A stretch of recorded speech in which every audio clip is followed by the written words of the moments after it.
موضوع الخيوط، لان طبعا طلعت اول ما جيت اشتغلت في العناكب وقريت فيها كتير كنت اسمع حاجات غريبه جدا عن خيوط العناكب وعن الويب بتاعتها.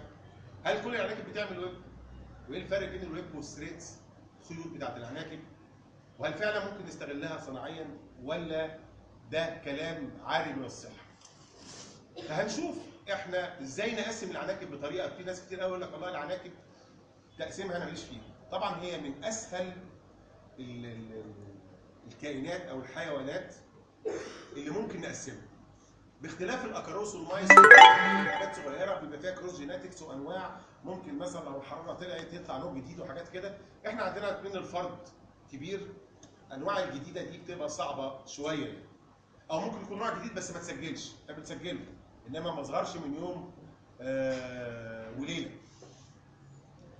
دي حاجه. طبعا العناكب قريبه قوي، السبايدر قريب قوي من السكوربيونز في طريقه التزاوج وحاجات كده. برضو السكوربيونز سهل قوي تقسيمه بمجرد النظر، لان موجود في العالم كله حوالي 17 نوع من الانواع.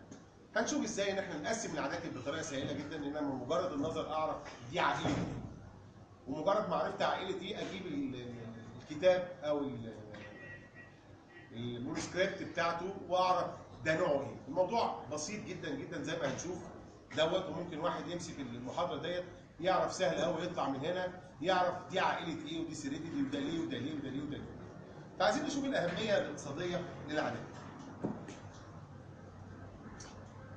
طبعا هنا السبايدرز والمايت والسكوربيونز and several related group are not insects. طبعا هي مش حشرات، لان الفرق بين الحشره والحيوان زي ما احنا عارفين كلنا ان الحشره بيبقى 3 ازواج من الارجل، الحيوان بيبقى 4 ازواج من الارجل في الفول جروم بتاعه. فهي مش حشرات، هي حيوانات. بتنتمي لمفصلات الارجل اللي هي الارثروبودز اللي هي كلاس اراخنيدا. وكلاس اراخنيدا فيه قصص، يعني لما نقرا اي كتاب بيولوجي عن الأراخنيدا نستمتع بيه في طريقه التزاوج، في طريقه المعيشه، حاجات لذيذه جدا جدا في البيولوجي. وطبعا السبايدر هو الارينيدي والمايد اكاري، وهم دول اكبر مجموعتين في الاراخنيدز.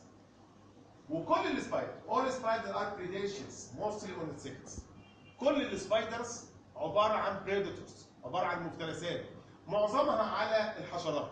وطبعا السبايدرز هنا في ظاهره الكانيباليزم، بمعنى انه ممكن يفترس حشره، يفترس اكاروس، ممكن يفترس نفسه. يعني الفرد الكبير ياكل الصغير. غير ان طبعا لما جينا اشتغلنا احنا طبعا شغلنا في مصر خلاف كل الابحاث المنشوره عن السبايدر عالميا. احنا بناخده نربيه في انابيب في حاجات كده، بره بيربوه في حاجات زي ما هنشوف. انا جايب كذا فيلم عشان الناس تبقى متصوره، اللي ما اشتغلش في السبايدر يبقى فاهم الدنيا ماشيه ازاي. طبعا انا جبتها من اليوتيوب، انما احنا ما عرفناش نصور الشغل بتاعنا. فهي في ظاهره كانيباليزم، يعني ممكن الفرد ياكل الفرد. طيب احنا النهارده لو هي في ظاهره كانيباليزم بياكلوا بعض، ازاي بنستعمله يعني از بيولوجيكال ايجنت او كمكافحه بيولوجيه؟ هل زياده عدد المفترس العنكبوتي بيؤدي الى نقص في التعداد ولا العكس؟ دي اسئله. لا، هو العكس، ان انا لازم احط السبايدر ده واعمل له ماس ريدنج بطريقه معينه، ومش كل السبايدرز او كل عائلات السبايدر تصلح انها تبقى بيولوجيكال ايجنت او نستغلها في المكافحه البيولوجيه، ليها مواصفات معينه زي ما احنا هنشوف. فطبعا منها بتفترس بعضها، فلازم تبقى نعمل لها ماس ريدنج بطريقه معينه، طبعا انديفيدوالي، يعني مش مع بعض، انها ما بتعيش مع بعض، وتعمل لها ريليز بروبورشنال تايم، يعني بروبريت نمبر، عدد معين، لان زياده العدد بيبقى لصالح الفريسه. وده انا جربتها. يعني مثلا لو احنا عندنا مثلا 10 اكاروس او 10 حشرات وحطينا لهم مثلا 8 افراد سبايدرز، ال10 حشرات دول هيتكاثروا، وال8 افراد السبايدر هياكلوا بعض لغايه لما يبقى في العدد المناسب ان يقدر يعمل ناتشورال بالانس. فلازم اعرف الاكاروس السبايدر اللي انا بستعمله ده العدد المناسب بتاعه ايه في البوبوليشن، قد ايه. لازم يبقى فيه نسبه وتناسب في الموضوع ده. فزياده العدد بيؤدي لانخفاض لا طبعا. هنا بقول لك all spider predaceous muscular insects there are about 50 families of spiders in the United States. About 15 families of spiders are frequently encountered in crops. موجودين في المحاصيل حوالي 15 عيله. طبعا احنا حصلنا في مصر حوالي 22 عيله الموجودين في المحاصيل. وطبعا بنستفيد فيها as a natural control agent بنستعمل فيها في المكافحه البيولوجيه. طبعا عايزين نعرف السلوك بتاع سلوك السبايدر نفسه في انه بيعمل كابتشر او يمسك الفريسه بتاعته، دي مهمه قوي. لذلك انا بقول مش كل عائلات السبايدر تصلح انها تبقى بيولوجيكال ايجنت. ليه؟ في بعض طبعا هنا يقول لك there are three main ways in which spider captures the prey. في ثلاث حاجات. large group construct a web. في ناس في بعض السبايدرز بتعمل ويب. والويب دي ليه اشكال والخيوط ليه اشكال بتختلف حسب من عيله لعيله. في بعض العائلات بتبقى ايه؟ ويت اند هانت او ويت اند بتمسك يعني تنتظر بتستنى لغايه لما الحشره تجيلها في الويب بتاعتها، وهنشوف الويب دلوقتي بتعمل ايه وتروح ماسكاها او نازله الحشره في الام. دي كسوله جدا. دي ما بينفعش ان احنا نستخدمها في البيولوجيكال ايجنت لان ممكن تبوظ المحصول بالخيوط بتاعتها وتغطي الورق بالخيوط بتاعتها، وطبعا الورق بيبوظ مفيش بناء ضوئي وحاجات زي كده فما ينفعش. انما عندنا نوع من السبايدر اسمه واندرنج سبايدر. واندرنج سبايدر يعني سبايدر نشيط بيجري. هو ده اللي بينفع، ودي العائلات بتاعت الواندرنج سبايدر اللي هي السبايدرز اللي السارح او اللي بيجري ملوش مكان معين. هو ده الاكتيف اللي بنقدر نعتمد عليه في اعمال المكافحه البيولوجيه. فهنا the large group construct a web of some sort that is used to capture the prey. Common family of web spinners include orb weavers اللي هي family Arimbi. orb weavers اللي هو زي ما نشوفه كده الدايره، لو فاكرين العنكبوت اللي غطى الغار وعليه الحمامتين، هو ده الاورب ويب. هنشوف ازاي بيتعمل الاورب يعني دايره. بيتعمل ازاي؟ وده ما بنستغلوش ده ما بنستغلوش في المكافحه البيولوجيه. وفي الشيت ويب سبايدر فاميلي الجريفيدي بيعمل شيت كده برضو على الحيطان، وده ما بنستعملوش.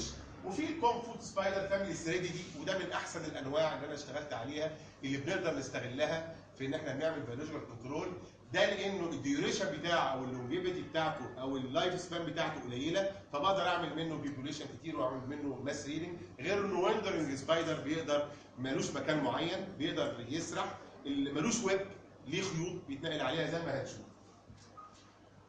وطبعا زي كونستانت فالي هافيزر تايب اوف ويب اللي هو فاميلي ويب سبايدر فاميلي اجنيدي.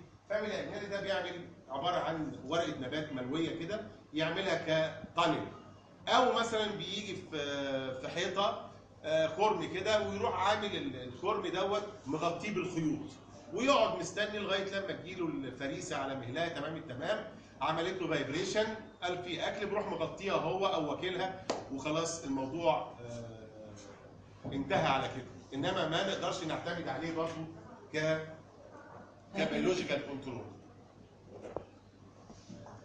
النوع الثاني second most common method of capturing prey that exhibited of hunting spider. الهانتنج سبايدر اللي هو اللي هو this dot construct a web. طبعا الهانتنج سبايدر زي اللاكوسيدي، اي حد بيروح لارض يسموها ارض شرقانه او ما فيهاش ميه تلاقي طالع منها اللاكوسيدي نوع ارضي. ده مش محتاج ويب. لانه هيعمل ايه بالويب؟ لانه هو بياكل الحشرات الداخليه او بياكل الحاجات اللي موجوده في الارض، فمش محتاج ويب. وبعدين نشيط جدا جدا جدا. في ناس طبعا قرينا بعض الابحاث انه استغلوا بيض الانواع الارضيه بحيث انه يعملوا منها مكافحه، انما ده بحث ولا بحثين لا يعتمد عليه في الشغل لانه بيقعد فتره طويله جدا. طبعا هو الانواع الارضيه لاكزيس سبايدر اند فيري اكتيف، هو نشيط جدا الانواع الارضيه and often run down their prey to capture it. بياخد البراي بتاعته بينزلها تحت وبعدين ياكلها او يغطيها باي حاجه لغايه لما يجوع وياكلها. ده لا يعتمد عليه، بس دي انواع ارضيه موجوده منها اللايكوسيدي. انما لا نعتمد عليها في المكافحه البيولوجيه، انما احنا بنقول ايه الانواع اللي موجوده والعائلات اللي موجوده. طبعا هنا الاكزامبل اوف هانتنج سبايدر زي ما قلت اللي هو بيسموه الولف سبايدر. لما بنيجي نشوف وولف سبايدر فعلا لما بتيجي تشوف الحاجات دي تحت الباينوكلر او تحت البايكروسكوب شكله يخض.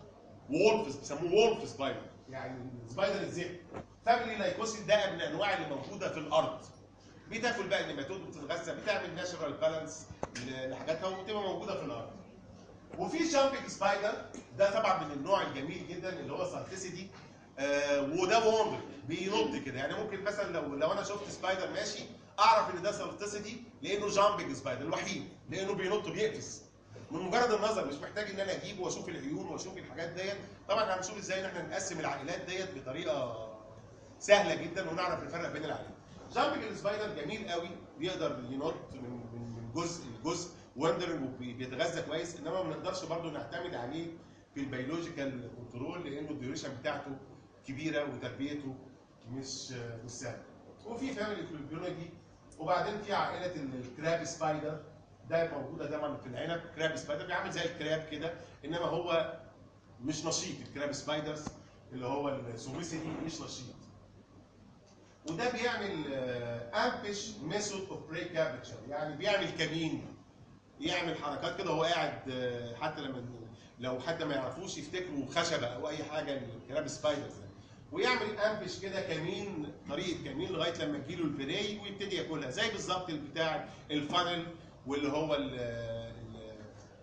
السبايدرز اللي هو ويت اند هانت. وطبعا موجوده في الفلاور وفي الفيجيتيشن اللي هي النباتات. سيت منشنلس، يعني بيقول لك ان الحاجات دي كلها سيت منشنلس، يعني بتقعد خامله ما بتتحركش until the prey comes within easy grasp، يعني تفضل قاعده كده ما بتعملش اي حاجه، ما بتتحركش، ما بتفقدش اكلها لغايه لما بيجي لها رزقها من عند ربنا، حشره ولا حاجه تروح تيجي واكلاها وانتهت الموضوع على كده. ولو مش جعانه بتروح مغطياها بخيوط لغايه لما تجوع وتفك الخيوط تاني. موضوع كبير، يعني المواضيع دي بتاخد يعني ليها قصص.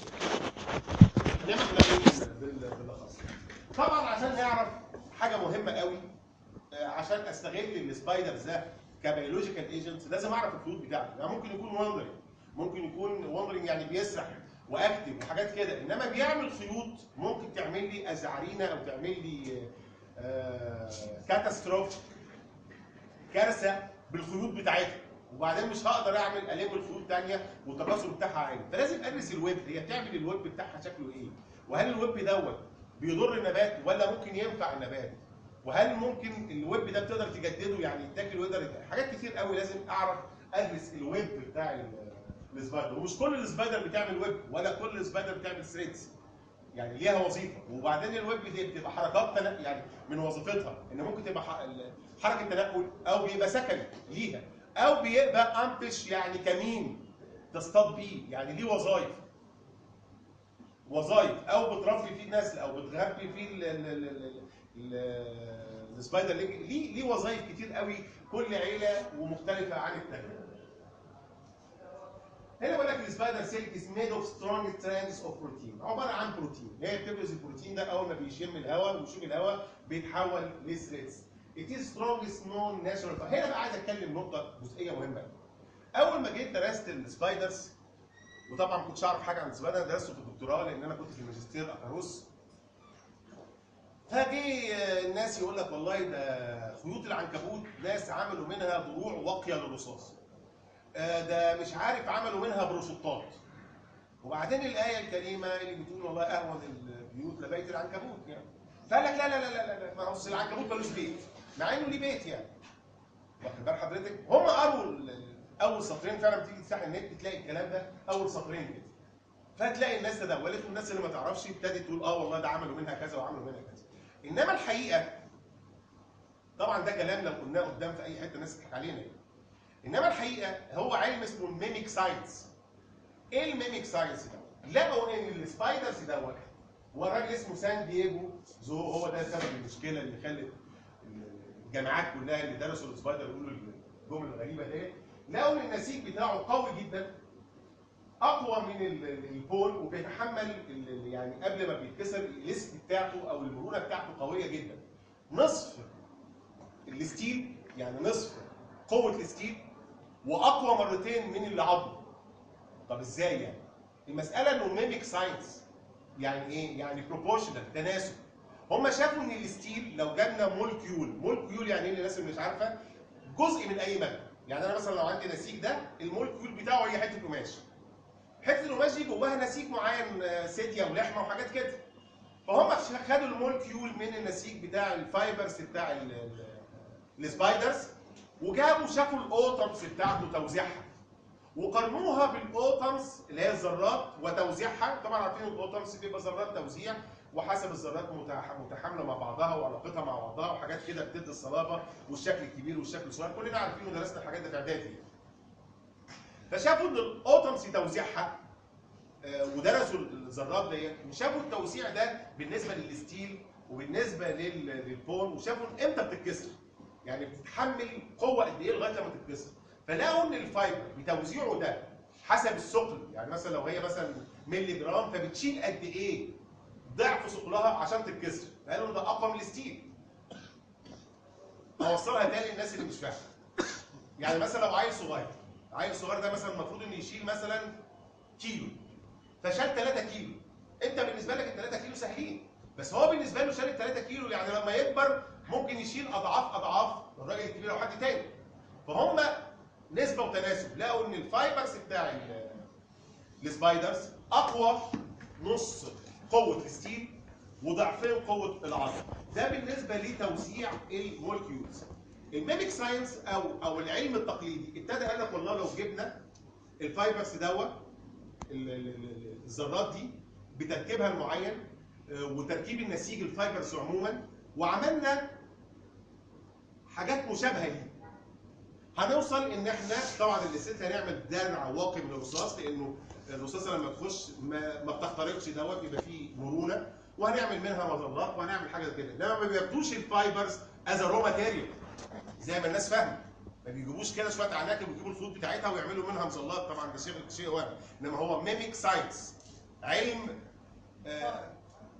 اسمه ايه؟ محاكاه. علم محاكاه. ميميك ساينس محاكاه، علم محاكاه. ان انا بشوف بالدراسه. طبعا الناس هناك لما بنيجي ندرس العناكب واجي اشوف الابحاث بيعملوا حاجه اسمها سيركيديان ريتم. احنا هنا بنجيب السبايدر ونحطه في انبوبه وبعدين ناكله، وبعدين لما نحب نجوزه بتنجح مره وما بتنجحش مره، وما نعرفش ليه عمليه الزواج ليه بتنجح وليه ما بتنجحش. انما هناك بيحطوا بيعلموا السبايدر بطريقه سيل كده كمبيوترايز، ويعملوا حاجه اسمها سيركيديان ريتم، ويبتدوا يدرسوا شغل مش موجود عندنا. ورغم انه بسيط، انا سالت عليه بسيط، بس هو عايز البرنامج وعايز حاجات معينه، بس هي مش متوفره عندنا، فاحنا يعني بنتحايل على الموضوع ده. وبعدين هنا بقول لك ان سام سبايدر يوز ذير ويب تو تراب براي، يعني في بعض السبايدر بتاخد الويب عشان تصطاد بيه البراي بتاعها، وفي بعض الناس بتعملها يعني بتتنقل لوكوموشن، يعني بتتنقل. يو اذر لاين ذير بيرس. في بعض اللي هو بيشتغل في التانلز ده بياخد السبايدرز زي ما هنشوف عشان ايه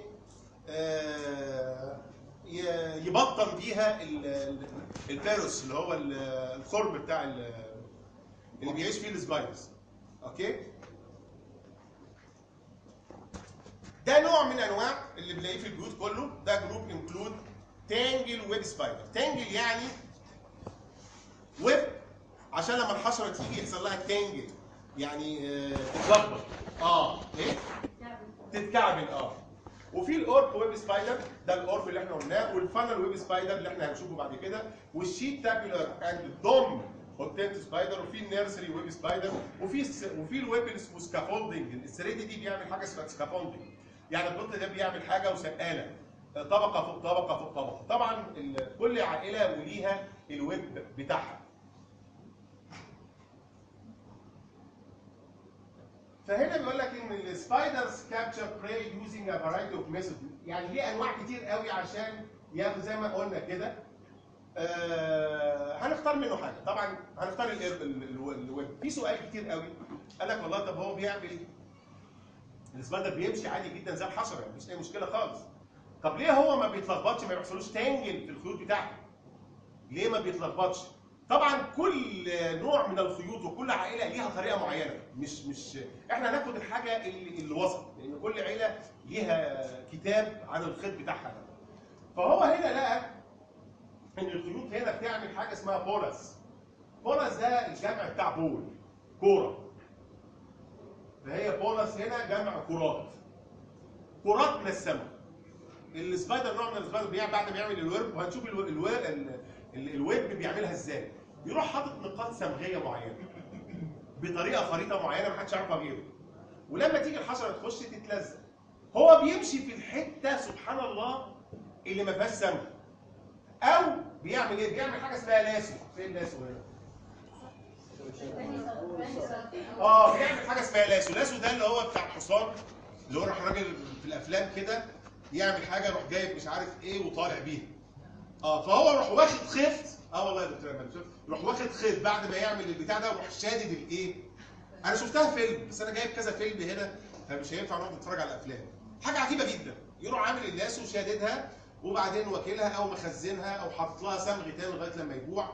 شيء رهيب جدا جدا جدا. ده حتى طبعا في التزاوج بتاعه. انا طبعا هوريكم شويه حاجات هنا، انا حاولت الخص الدنيا، انما هو علمه ممتع قوي. لو هنقرا فيه هنلاقي نقول سبحان الله، العلم الاراخنيده بالذات يعني. وبعدين هنا السبايدر كات ار تو نارو تو تيك سوليدز، يعني هنا المعده بتاعته ما بتاخدش حاجات ناشفه، فلازم يفرز لها انزيمات تهضمها ومش عارف ايه. يعني مش مهمه بالنسبه لنا، لان ده موضوع بيولوجي بيختلف برضه من الترانتيورس، لان في ترانيورس عناكب ضخمه مش موجوده عندنا. هنشوف فيلم ليها. عنكبوت ممكن ياكل فار، ممكن يتغذى على تعبان، حاجات كده. عناكب طبعا هي متصرفه عناكب، وهنشوف البيض بتاعها، لان انا زي ما قلت لكم السيريدي والبيض اللي احنا بنربيه، الانواع اللي احنا بنربيها ما صورناش البيض وما صورناش حاجه، لان كنا بنيجي نصور عايزه كاميرات معينه. فانا جبت فيلم يوضح الدنيا بتاع العناكب الكبيره، بس هي تقريبا زيها زي اللي احنا بنعمله بالظبط يعني. ففي طبعا في حاجات بتاكل سوليدز وبتفرزها في افرازات معينه، وبتختلف من طريقه الهضم، بتختلف من عائله الى عائله ثانيه. ده البولس بقى. بصوا يا جماعه، ده الويب اهو. هنشوف الويب ده اتعمل ازاي. النقط الملونه دي ده البولس اللي هي النقط الصمغيه اهي. وبعدين الباشا بقى اللي هو النوع السبايدر ياخد الخط اللي في الوسط ده يروح سحبه لاسه كده، سحب الايه؟ الفريسه، او يروح لها وياخدها. يعني شيء عجيب جدا جدا جدا. وبعدين في حاجه غريبه قوي، هو بيفضل طول ما طبعا لما بيجي فريسه بتقطع الخيط ده، بيعمل مينتيننج او مينتننس للخيوط دي بصفه مستمره. يعني الخيط مش عارف ايه يطلع يغزله تاني، وبعد ما يغزله تاني تقع، فيعيد بناؤه تاني ويهد ويعيد بناؤه تاني. حاجه كده، حاجه عجيبه جدا يعني. ده نوع من الفانل ويب اوف اجلينايد، الاجلينيدي يعني. بيجي في حته ويروح عامل بيرو كده، كورب كده، او بيرو يعني حفره تقريبا. ايه؟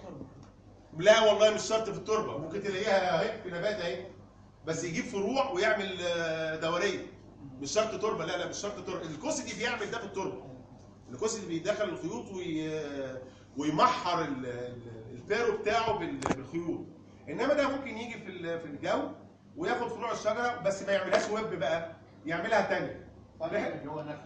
تانل بيعملها تانل قمع، وتانل اللي هو نفق.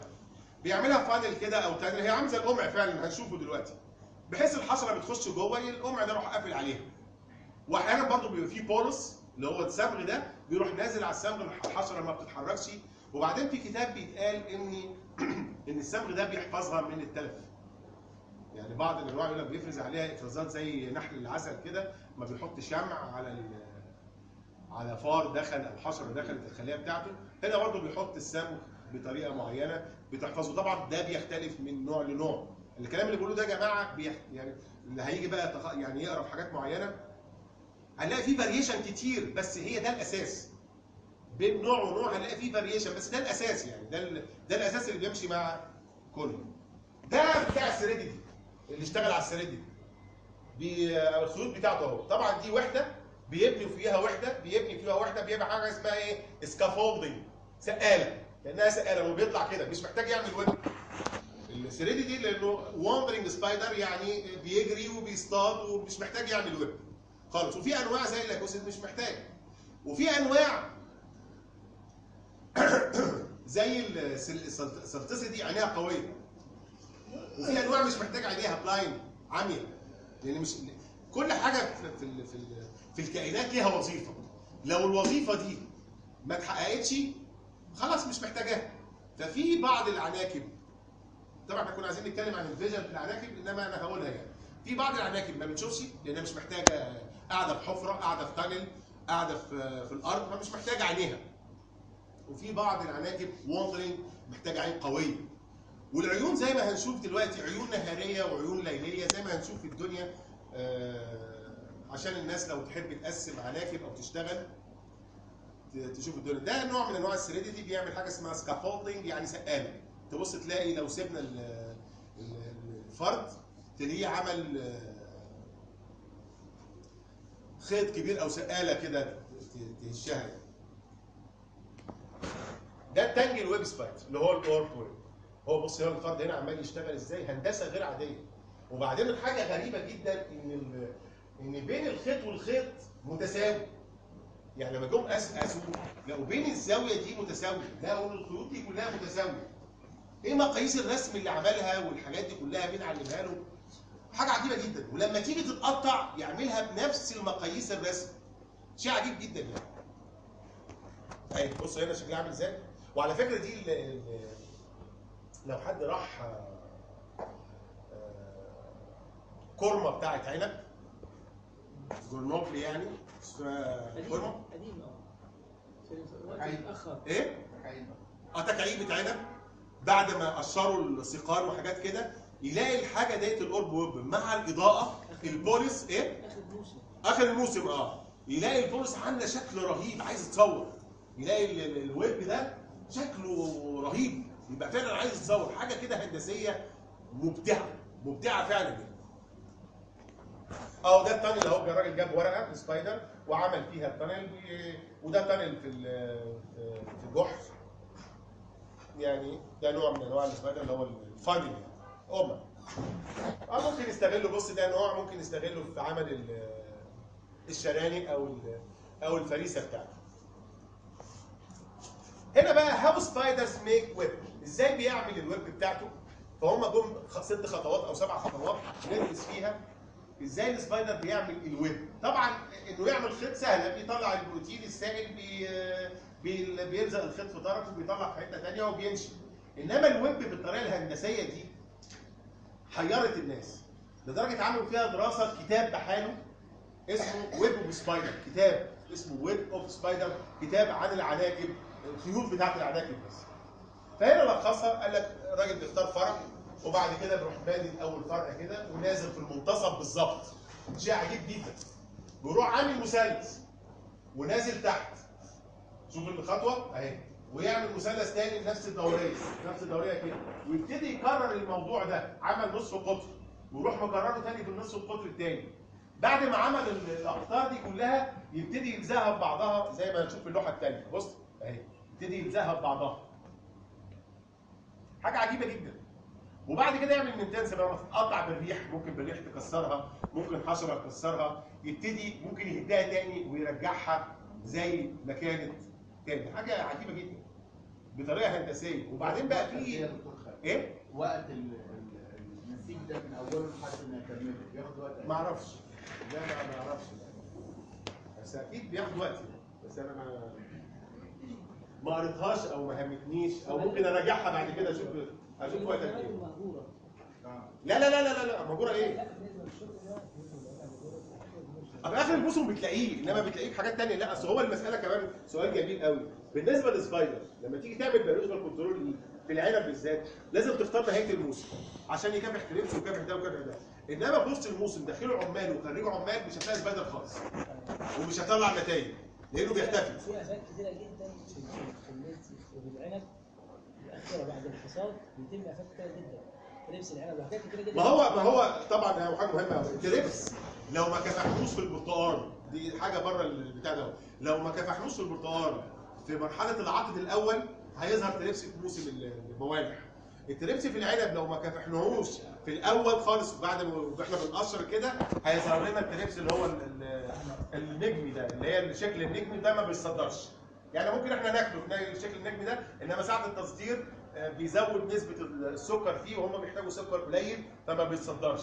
فطبعا لازم نكافح السبايدر لما ما يكونش فيه عنب خالص، ويبقى خلاص بنجدد قبل التقليم وقبل الحاجات دي كلها. وانا عملت بحث عن دوت، وده ما بتقدرش حتى تعمله فيه عنب، لان دخول العمال وخروجهم والحملات دي كلها ممكن تطفش الافراد، لان الافراد اللي بنستعملها في البيولوجيكال كنترول ووندرنج سبايدر، يعني افراد سارحه مش افراد جاهزه. حتى الكراب سبايدر اللي هو السموسي دي ما بنلاقوش، بنلاقيه في الاول. ليه؟ لانه قاعد بعد ما بيحصل تقشير وحاجات كده ما بيرجعش تاني، لان في دوشه حواليه وهو عايز سكون. اوكي؟ بيقول لك بالفعل اني اكتف ستيج اوف اني انسكت لايف سايكل كان فول براي تو سبايدر. السبايدر ده يا جماعه ممكن ياكل اي حاجه في الدنيا، ولكن حاجه تكون تتناسب معاه. يعني ما نجيبش مثلا حشره كبيره والفرد السريدي صغير ونقول ان ده هيفترس، لا، لازم تتناسب معاه، لان احنا في ظاهره الكانيباليزم انه بياكل بعض. غير ان انا هعيدها تاني ان العدد لازم يكون بروبريت نمبر، عدد مظبوط ومدروس، لان الزياده في العدد بتبقى على حساب الفريسه. يعني انا زودت العدد خلاص هو ياكل بعضه لغايه لما يبقى يوصل العدد المناسب والفريسه تزيد، فلازم انا بطلقه باعداد معينه. انما هو بياكل اي حاجه ان شاء الله، بياكل نفسه، ولكن في تناسب. انا شفت مره دي عملتها مره في معمل، جبت 4 افراد عائلات مختلفه، وجبت 3 افراد كانت من. وبعدين قعدت، وكان من وتترانيكس وحاجات كده، قعدت الاحظ لقيت ان الاربع انواع والخمس انواع العناكب عمالين يتربصوا لبعض سكون. اللي طبعا الفريسه عماله تروح وتيجي وعايشه حياتها تماما، والفرائس عماله، كان منها الاكوسيدي الارضي وكان منها السريدي دي وكان منها انواع كده مختلفه. فبصينا ان هنا الايكوسيدي قاعد، طبعا انت ما تلاحظيش عينه بس هو قاعد، كلهم قاعدين ساكنين، وفجاه يروح تيك بالع فرد لغايه لما يفضل فردين، يبتدي الفرد الاضعف يترك للفرد الاقوى انه يتغذى ويبتدي ياكل على استحياء. دي انا شفتها بعين تجربه، ما عملتهاش في رساله ولا حاجه، بس بقيت اجرب الموضوع لما جيت عملتها في رساله الدكتوراه، وقلت ان الزياده لما جيت اطلقت 50 فرد واطلقت 25 فرد، 25 فرد ادتني نتيجه احسن من 50 فرد. ودي بقى ايه؟ بالظبط. ودي لقيتها في كتاب يعني، فانا استشهدت بالكتاب ده وقلت يا جماعه الكلام اللي انا بقوله ده لقيته مكتوب مش اختراع مني. وانا جربتها التجربه العمليه، انهم بيتربصوا لبعض على حساب ايه؟ على حساب زياده الفريسه او الافه. يقول لك however each spider species is more likely to catch a certain prey type based upon the method of prey capture. يعني كل سبايدر له طريقه معينه في انه يقبض على او يفترس الفريسه بتاعته. كل حاجه وليها زي ما قلنا كده ليه طريقه معينه. هنا بقى الاهميه الاقتصاديه للسبايدر as a natural enemies in pest control is somewhat يعني حاجه محيره للناس. زي ما قلنا، هل كل العائلات صالحه انها تقبل نستخدمها في البيولوجيكال كنترول؟ لا. قال لك several studies have indicated that spider can help regulate pest population.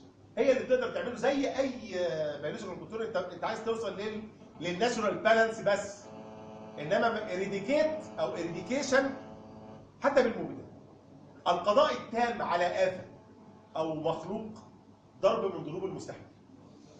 مفيش انسان او مخلوق بيقدر يقضي تماما على مخلوق تاني، وانما بنقدر نحجم سلوكه او نحجم تعداده.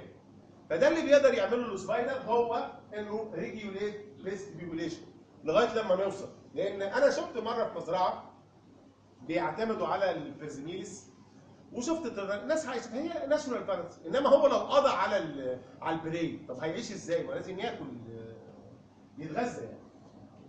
Our spider have several attributes that many reduce their overall impact as a biological control agents. السبايدر generalist predator. طبعا زي ما قلنا السبايدر بياكل اي حاجه. ملوش آفة معينه او مش متخصص يعني. And don't discriminate to type of prey. ما بيقدرش يميز بري عن بري ولا يميز افراده، يعني لو البري قال لي ياكل افراده وحسب برضو الاكتف بتاع نشاط الفرد نفسه. A given species likely to eat anything that of the appropriate size. ايوه قلنا بيتناسب مع حجمه، لازم يكون appropriate size و appropriate number. يعني انا لما اطلق البريدتور بتاعي لازم appropriate number بعدد معين اكون دارسه، لان زياده العدد قلنا هتبقى ليها تاثير عكسي على زياده الآفة. ونفس الحجم، ما اجيش مثلا سبايدر صغير او افراده صغيره، في بعض السبايدر افراده صغيره واروح اطلقه على التريبسي مثلا، مش هياكله ازاي؟ لان حجم البري اقوى، وبالعكس ساعات البري بيأذي ميكانيكيا البريدتور بالاحتكاك، ما بياكلوش بس بيأذيه ميكانيكيا لانه اصغر منه. فلازم هنا ابقى عامل حسابي يبقى appropriate size و appropriate numbers occur in the spider's habitat and can be captured by the specific prey capture method of that species. ماشي قلنا الكلام ده. هنا السبايدر يعني دايما بيبقى ليه جيل واحد في السنه. في حاجه عايز اقولها كمان، في حاجه ان السبايدر نفسه الديوريشن بتاعه، ودي موجوده في كتب، الديوريشن بتاعه في الويلد لايف الحياه العاديه في البيئه بتاعته بتبقى اكبر من الديوريشن لما نيجي نربيه في انبوبه. هو طبعا بياكل في الكابتيفيتي، يعني انا ممكن اربيه في الكابتيفيتي في الاسر ان انا احطه في انبوبه احطه في حاجه، انما في الحياه العامه الاجيال بتاعته بتكبر. يعني مثلا لو انا مثلا هنا السبايدر لينج يا جماعه اللي هو الطور اليرقي الاول، وطبعا السبايدر بيمر بعدد اطوار يرقيه، بيضه بعدين طور يرقي اول وطور يرقي ثاني حسب في ناس بتوصل ل7 و12 و14 حسب العيله، وفي ناس ما